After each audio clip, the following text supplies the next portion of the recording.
Hello everyone, welcome to GATE Academy, welcome to on academy.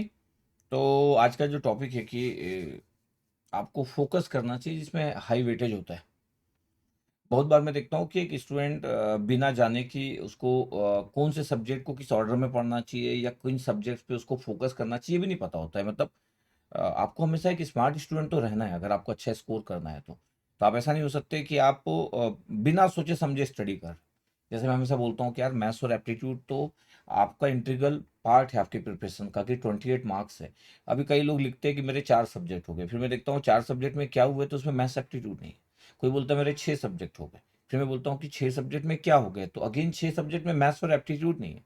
मेरे को लगता है कि ये मिस्टेक आप ना करें और आप ये भी ना सोचे कि मैथ्स और एप्टीट्यूड में 28 में से ऐसे ही आप 28 पालेंगे। AIR 1 ही 27 या 26 नंबर पाता होगा 28 में से, तो आप इसको नॉर्मल ना ले। मैथ्स का डे बाय डे पिछले 4 सालों से मैथ्स का जो है वो क्वेश्चन जो आ रहे हैं वो बहुत ही अच्छे आ रहे हैं।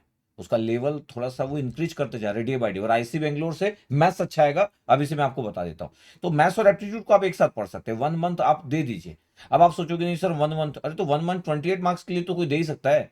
आप कई सब्जेक्ट के लिए आप 2-2 मंथ देते हैं जिसमें कि सिर्फ 10 नंबर का क्वेश्चन आने वाला है। 2 महीने से पढ़ रहे हो 9 नंबर के लिए, और 28 मार्क्स के लिए आप 10 दिन पढ़ना चाहते हो।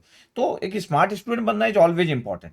तो मेरा तो पहला ये रहता है कि मैथ्स और एप्टीट्यूड इंपॉर्टेंट पार्ट है। अगर आप अभी तक नहीं पढ़े हो तो 1 महीना दे दीजिए और परेशान मत होइए 1 महीने के लिए, क्योंकि मार्क्स की बात चल रही है। मैथ्स और एप्टीट्यूड आपके घर की चीज नहीं है कि आपको 28 में से 28 मिल जाएगा और आप अपना टेक्निकल सब्जेक्ट पढ़ रहे हैं। मेरे को समझ नहीं आता, बहुत बार लोग ये ध्यान ही नहीं देते कि मैथ्स और एप्टीट्यूड को टाइम देने की नीड है।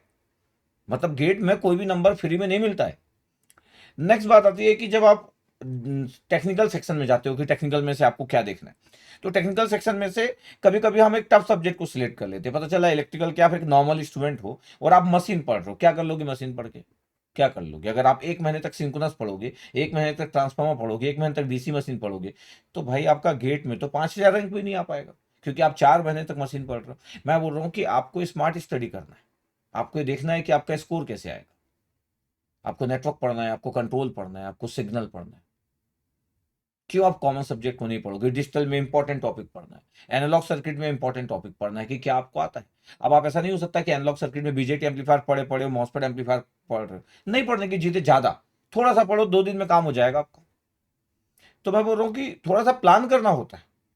और आपको अगर कोर सब्जेक्ट पढ़ना ही है सपोज करो, तो आप machine power system power electronics में मशीन 3rd नंबर पे दीजिएगा, क्योंकि इसका वेटेज 3rd नंबर नहीं है। वेटेज तो 1st नंबर है, लेकिन वो टाइम डबल ले लेगा। मतलब PSA और पावर इलेक्ट्रॉनिक्स को जितना टाइम लगेगा उतना ही टाइम या उससे ज्यादा मशीन को लगेगा, लेकिन दोनों सब्जेक्ट के जो नंबर्स होंगे वो मशीन पे तो हमेशा भारी रहेंगे और हमेशा रहे हैं। तो स्मार्ट स्टडी इज इंपॉर्टेंट। वैसे ही इलेक्ट्रॉनिक्स वाले कभी कभी कम्युनिकेशन की बात करते हैं, ठीक है, इट्स ओके, कम्युनिकेशन की आप बात करते हो। तो मैं बोल रहा हूँ कि कम्युनिकेशन की जब आप बात करते हो तो आप ये तो श्योर कर लो कि यार आपके पहले के सब्जेक्ट हो गए कि नहीं। आपको तो मैथ्स एप्टीट्यूड के बाद network control, signal, digital electronics पढ़ना चाहिए। डिजिटल इलेक्ट्रॉनिक्स आपका अच्छा वेटेज। फिर आप EDC और एनालॉग सर्किट को एक साथ पढ़ सकते हो। एनालॉग सर्किट आपका कोर सब्जेक्ट है ना, याद रखिएगा इस बात को कि एनालॉग सर्किट एक इलेक्ट्रॉनिक्स का कोर सब्जेक्ट है। तो आप पढ़िए ना EDC और एनालॉग सर्किट को, है। अंदर की बातें जो है वो डिवाइस के अंदर की जो बातें है वो EDC में पढ़िए, डिवाइस के बाहर का एप्लीकेशन एनालॉग सर्किट में पढ़िए, ट्रांजिस्टर, डायोड, ये सब बातें तो होगी। तो उस तरीके से पढ़ना चाहिए। मेरे को लगता है कि इलेक्ट्रॉनिक्स स्टूडेंट को कम्युनिकेशन और EMT, ये 8 सब्जेक्ट के बाद पढ़ना चाहिए। उसमें से भी अगर आपको 9th में अगर आपको EMT पढ़ना है तो EMT पढ़ लो आप, एंटीना रेस छोड़ के, बाकी EMT पढ़ लो। कम्युनिकेशन सिस्टम, एनालॉग कम्युनिकेशन पढ़ लो। तो मतलब 5 चीजें टफ होगी गिन के, 5 से 6 चीजें कम्युनिकेशन प्लस EMT में। बट वो 5 या 6 चीजों पर ही लोग फोकस करते हैं, जबकि वो 5 और 6 चीज ऐसी है कि 50 टीचर पढ़ाते होंगे, उसमें से 45 लोग तो खुद भी कंफर्टेबल नहीं है। और एक स्टूडेंट सोच रहा कि सर मेरा वो टॉपिक वीक है। अरे रहेगा वीक टॉपिक, क्या फर्क पड़ता है? उसे क्या ही होता है? आप कौन सा 65 क्वेश्चन कोई बनाने वाला है? मतलब प्रैक्टिकल थॉट तो होना चाहिए ना। आइडियल थॉट लेता है एक नॉर्मल स्टूडेंट, आइडियल थॉट ले रहा है, बताओ क्या जरूरत है एकदम आइडियल थॉट की? है, आप कितना भी पढ़ लोगे, प्रोबेबिलिटी ऑफ एरर रेट पे कोई क्वेश्चन आएगा डिसीजन बाउंड्री के साथ, तो आप एक नॉर्मल स्टूडेंट हो, नहीं हैंडल कर पाओगे। AIR 1 छोड़ देता है उन क्वेश्चन को एग्जाम के दिन। कहाँ आप इतना परेशान होते हो कि आपको क्या पढ़ना और क्या नहीं पढ़ना? मतलब आप वो टाइम को मैथ्स और एप्टीट्यूड में दोगे तो आप स्कोर करोगे। कोई नहीं पूछेगा कि कम्युनिकेशन का सबसे टफ क्वेश्चन या फिर EMT का सबसे टफ क्वेश्चन या EDC का एक सबसे टफ क्वेश्चन आपसे बना कि नहीं बना। लोग पूछेंगे आपके मार्क्स कितने हैं, आपका गेट स्कोर कितना है और आपका रैंक कितना है। फिर कहां आप इतना सोचते रहते हो।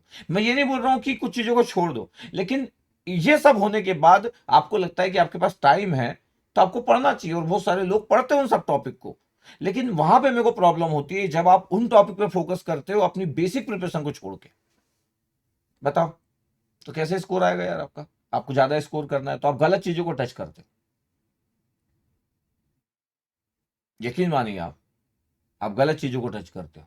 थोड़ा सा स्मार्ट वे में अगर सोचोगे, अब जैसे 6 महीना बचा है तो यार आप स्मार्टली सोचो ना, मेरे को क्या लेफ्ट करना है, क्या पढ़ना है, कितना समय देना है। अभी 6 महीना बचा और कोई व्यक्ति कम्युनिकेशन लेके बैठ जा रहा है, कोई व्यक्ति मशीन लेके बैठ जा रहा है। इसका मतलब है कि पहले स्टेप में आप फेल हो गए। क्यों? आपको यही नहीं पता कि क्या पढ़ना है और क्या नहीं पढ़ना है, और क्या बाद में पढ़ना है और क्या पहले पढ़ना है, ये नहीं पता। भाई आप नॉलेज के लिए पढ़ रहे हो तो ठीक है, फिर कोई इशू नहीं है। फिर आप गेट में रैंक की बात मत कीजिए कि मेरा रैंक कितना आएगा, पीएसयू मिलेगा कि नहीं मिलेगा। हाँ, नॉलेज के लिए आप पढ़ रहे हो तो आप कम्युनिकेशन 6 महीने पढ़ सकते हो, एडीसी 1 साल तक पढ़ सकते हो। क्या इशू है इसमें? कोई इशू नहीं। मैं तो पढ़ता ही हूँ। जब टीचर बना तो पढ़ा, मैं 2-2 साल तक ईडीसी पढ़ा, कम्युनिकेशन 3-3 साल तक पढ़ा, उसमें क्या है। लेकिन आप अभी एग्जाम दे रहे हो, उस पॉइंट ऑफ व्यू से बोल रहा हूँ कि आपको स्मार्टली हैंडल करना होगा। ठीक है, चलो और भी कुछ क्वेश्चन रहेगा तो कमेंट सेक्शन में बताइएगा। ठीक है, ओके।